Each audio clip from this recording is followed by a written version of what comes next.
Hello and welcome to another Geekazoidz video. Today we're talking about Shards of the Past, the Star Wars Theory fan film. That's right, the Star Wars Theory YouTuber has taken it upon himself to self-fund this elaborate short film which focuses on Darth Vader. Now this film runs around about 12 minutes in its running time. I have to say, for a low budget fan film, this is an outstanding effort. Well, behold the ever-floundering embarrassment that is Disney Star Wars. Once again, firing off on all controversial cylinders, the news broke out yesterday somebody from Disney had manually put a copyright claim on it. After the world finding out that all streaming revenues will now be passed on directly to the Mouse House, this has infuriated Star Wars fans alike. And even worse, it's infuriated me so much, it's made me step back into the YouTube kitchen. Now those vlogging gloves are off, baby! Well, it would have been good if Disney could have just left things well enough alone. But they couldn't, could they?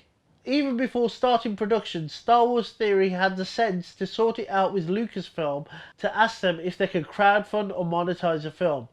Lucasfilm said no, so that was fine. It would just be treated as a normal fan film that would be on YouTube, and neither parties would have been making any money from it. This aside, Lucasfilm did stipulate that Star Wars Theory would have to fund the film themselves. Well, after the film being a total smash on YouTube and going totally viral, inevitably the vultures would come home to roost. Yesterday, Star Wars Theory let it be known the company that made the copyright claim was a company called Warner Chappell. Warner Chappell are a company owned by Disney, and they have complete access to the musical back catalogue of Disney, and therefore they thought they were well within their rights to make a copyright claim against a bit of music in Shards of the Past which resonates the Imperial Death March. Now, Star Wars Theory did employ an independent composer to compose sound-alike Star Wars music for the film. I'm not sure exactly how much the Death March sounded like the original, but apparently it does.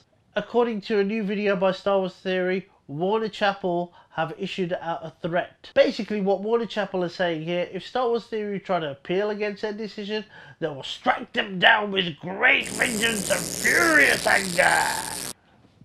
That was my little bit of Samuel L. Jackson / Emperor Palpatine.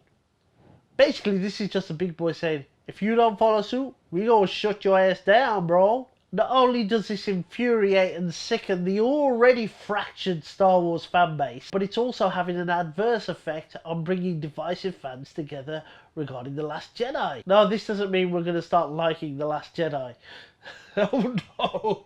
But basically, whether you like The Last Jedi or didn't like The Last Jedi, everybody has to agree that this is bang out of order. And I'm getting a feeling that this is resonating through the fan base, and this is going to speak volumes, and it could have serious repercussions on what goes on with episode 9. Sense a great flopping in the force, I do. So, what do I think about all of this? I said, Disney, you should do the right thing. If you're going to reap the benefits of the film, at least pay the man back for what he put into making the film. And Disney, you can safely go on your merry way by burying your head in the poodoo that you create. Well, that's about it for me with this video. Thank you for watching, and do subscribe.